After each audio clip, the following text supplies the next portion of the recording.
Hazvina kumira zvakanaka mhuri yeZimbabwe. Tiri kusangana nenyaya panapa yatiri kuona iyo regime yavaMnangagwa yothreatena kuda kuuraya vanhu vanodemonstrata. Kusangana zvekare kwatiri kuita panyaya Vision channel yenyu yatinokupai nhau nezvimwe zvese zviri kuitika munyika yenyu yeZimbabwe.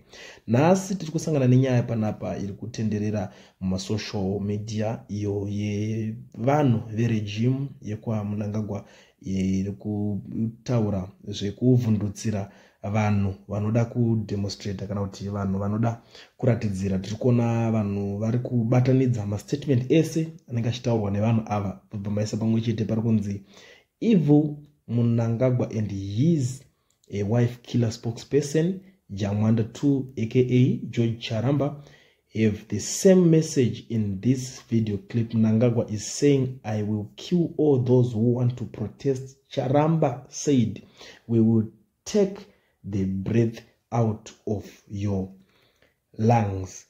Ndo mashoko panapa ari kutaurwa ekunzi tinokubudisai mweya. Pa video clip racho iro vaMnangagwa ndo pavaitaura vachiti mhesva mukono takakutarisai ende tichadhila nemi kusvika manaka, tichakuswatanudzai kusvika mati heki. Ndo mashoko akabudiswa ari kutaurwa ipapo ekuvhundutsira vanhu kuti vasaratidzire zvanhu chose, kuti vanhu vagare vatotya kutya kuti aiwa tiri kudhila nemabhinya kana kuti nevanhu vakabva kuhondo. Asi tikada kutarisa hurumende iyi yavaMnangagwa yakaenda kuBulawayo manguva yapfuura masvondo adarika ayo ichinokurukura nevanhu veikoko nenyaya yakamboitika yegukura undi vachitaura kuti ngatipfuurire mberi, tikanganwirane zvekumashure, tipfuurire mberi, tisarambe tichifunga zvinhu zvakaitika zvekumashure. Inova zvayo nyaya iri sensitive iyo nyaya yegukura undi, asi mashoko avo vaiti ngatipfuurire mberi, tikanganwirane, tisarambe tichirarama tiri mupast. Asi panapa tiri kuzoona kuti ivo pachavo nehurumende yavo vari kuda kuramba vachirarama vachiudza vanhu, vachifungisa vanhu zvekumashure, sekuti ivo vanenge vachiudza vanhu kuti takarwa hondo, takaenda kuhondo ende takanga titori kuhondo. Nyika haina kuuya nepeni nepepa, yakauya nehondo. Sekuitika kuri kuitika zvinhu iko zvino kuti vanhu vakangoda kuratidzira chete, ndo pari kunzi munyika tine tumhesva mukono tushoma, asi takakutarisai tichadhila nemi kusvika mati heki. Ndiyo imwe yenyaya iri kuitika panapa, iri kunetsa kuti aiwa kana ivo vachiti nyika isararame iri kumashure kana kuti isarambe ichitarisa nyaya dzakaitika kumashure, sei ivo vachida kurangaridza vanhu, vachitonga, vachiudza vanhu zvekumashure, kana kuti kuda kuyeuchidza vanhu kuti ivo vanokwanisa kurova vanhu, kana kuti sezvekutaurwa nauyo George Charamba kuti tinokubuditsa mweya, tinokubuditsa mweya ukatadza kufema zvachose, kureva kuti kubuditsa mweya mumunhu kureva kuti anenge atorasikirwa neupenyu, kuuraya muchidimbu. Ndo mashoko ari kutaurwa nehurumende yavo. Ndo zvinhu zviri kuvhundutsa vanhu panapa kuti sei hurumende iyi ichishanda mashandiro iwayo. Asi tiri kuzoona nyaya iri kunetsa yekusungwa futi kuri kuitwa vanhu pasina kana mademonstrations acho anenge aitwa, zvekungosunga vanhu, zvekungoyeuchidza kana kuti zvekuratidza vanhu kuti tinokwanisa kutokusungai kutoti kana mega munotoshaya kuti zviri kufamba sei, kwete kuti nekuti pane varatidzira, asi kutongoratidza vanhu kuti tiri kuda order munyika, zvekutongofungidzira kuti uyo anogona kungoita something. Pane mumwe akatosungwa futi pamazuva mashoma iwaya atabva mukudarika, uyo anoitwa Honorable Munetsi akasungwa achipomerwa nyaya yainzi akaita violence muna 2019, asi iko zvino akasungirwa nyaya yekumashure nekuda kwekuti vari kutya kana kuti vari kuvhunduka kuti iko zvino anogona kuuya ane potential kana kuti ndo vanhu vacho vanenge vane simba rekuti vanokwanisa kana kuratidzira kana kuti iko kudemonstrata. Ende zvekare ndiri kuona vanhu vakutanga kupanana mashoko echenjedzo kune vanhu vavanofungidzira kuti vangangove vakakosha. Tiri kuona uyo mutori wenhau award winning journalist anoitwa Hopewell Ching'ono ari kutoudzwa yambiro nevanhu sezvo asiri munyika yeZimbabwe pari zvino akabuda akaenda outside Zimbabwe. Ari kutonzi uyai after Sadak mukuru paairport pari kubatwa vanhu kungodzika ndege chete munobva matosungwa. Ndo paari kuzobuda ari kupindura nyaya iyoyo ari kuti Emerson is a coward. A real man doesn't go after little kids like Namatai without state apparatus. He is nothing except a corrupt man. Ndo mashoko ari kuzopindurwa navaHopeWell Ching'ono vakadumbirwawo nehasha nezvinhu zviri kuitika kana kuti nezvinhu zviri kutora nzvimbo munyika yeZimbabwe, zvinova zvinhu zviri kuvhundutsa vakawanda. Ende tiri kuona futi pane vamwe vanhu vakambobva kuratidzira apo painzi in Kariba 14 residents including John Horton, a former legislator for Kariba constituency, were arrested for demanding release of Job Scala. Ndo pavanga vakabuda vakabata zvekuratidzirisa zvimaplakadi zvakanga zvakanyorwa mashoko akasiyana siyana. Chimwe chacho changa chakanzi Zimbabwe can't be open for business when it is not open for life. Ndo mashoko anga akanyorwa ipapo. Message yavaitrai kusenda vachiti no to abductions, please release Timber nevamwe vakasungwa pamwe chete nava Jameson Timber. Asi vanhu ivavo vakatosungirwa izvozvo kuti zvoni imimi sei maratidzira makabata maplakadi. And the demonstration yavaitoita yacho inoratidza kuti yanga iri peaceful, hapana akarohwa, hapana akakanda matombo, hapana akaita sekungobata maplakadzi. Ndobva vatosungwa vachisungirwa kunzi sei muchiita izvozvo. Asi mubumbiro remutemo weZimbabwe zvirimo zvinobvumidzwa kuti vanhu vane mvumo yekuratidzira kana kuti yekuita mademonstrations ari peaceful, asi kusazivawo kuti sei vanhu ava vakazosvika pakubatwa. Ende ndiri kuona zvekare pane vamwe vakatraya kubudikira vachiratidzira, asi zvakadaro vari kungotya mashoko iwayo ekunzi wese anenge angoda kungoningirikana tinokukamura mweya.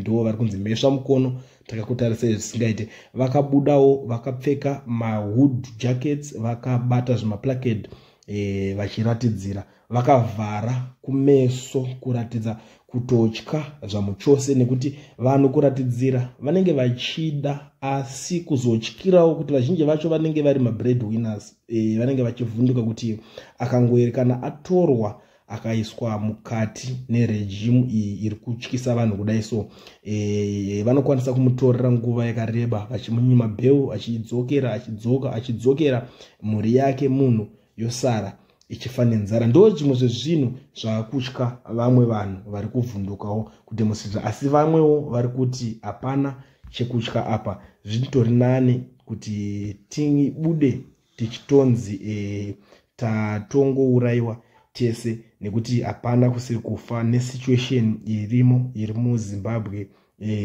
haina kutombogadzikana zvamuchose. Asi vamwewo vaiti zvekuratidzira izvi kana zvichiita dai pambomirwa zvekuratidzira pokwanisa kutauriranwa zvakanaka, poitwa zvaisimboitwa munyika yeZimbabwe kumakore ekumashure, zvinhu zvakaita sehurumende yemubatanidzwa yaisimbovamo munyika, yakaita kuti nyika ive payaveiko zvino panyaya dzebudiriro chaipo. Tikatarisa nyika ino yakambonetsekana nemari dzekushandisa, asi pakambounzwa mari yemhiri iyo inoshandiswa muZimbabwe ma-US dollar, zvinhu zvakambotambanuka mbijana zvikatanga kutofamba. Iko zvino vanhu vakawanda vakatobudirira nayo, even $4 yakaintroduced panguva yana Tsvangirai. So ndo painzi kana zvichiita sei tisingambodaro, tisingambodzokere, nekuti even kumashure before that pakatomboitwa futi imwe inana RG Mugabe nana Joshua Ngomo, nyika ikatomboenderera mberi nerunyararo nepeace, vanhu vachigarisana zvakanaka muZimbabwe. So ndo pakabva pazobuda uyo mutauriri waPresident Emmerson Mnangagwa anoitwa George Charamba achizviramba izvozvo zvekuti pange pachiitwa zvekubatana kana kuti zvehurumende yemubatanidzwa, achitaura kuti takavhura mukana kana kuti takavhura mukana kare kuti vanhu vakwanise kuuya vanoda kuti tibatane, asi havana kuda kuuya. Saka takabva tangoti zvatakatoita zvakakwana, vakatokwanisa kuuya takatokwanisa kuita hurumende yacho yekubatanidza dialogue racho navo.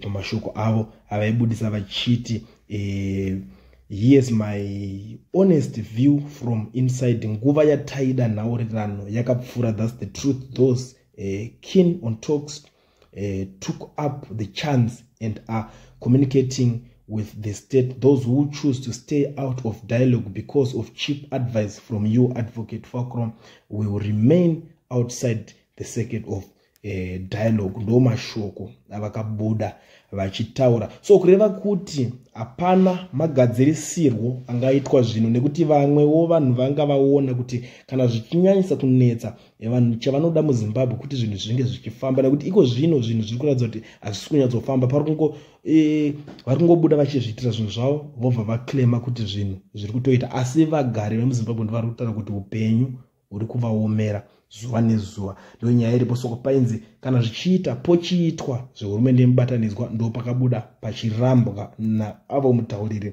waPresident Emmerson Mnangagwa vaGeorge Charamba vachitaura kuti hazvichaite, takatodarika chikamu ichocho kudhara, hatisisina mukana wekunge tikwanisa kuvhurirana madoors ekuti titangidze futi kuita nyaya iyoyo yemubatanidzwa yekubatana. So kureva kuti panga pambotraya kutsvagwa solution yekuti mademonstrations amire. Ndosaka vari kuzotaura kuti tinokamura mweya.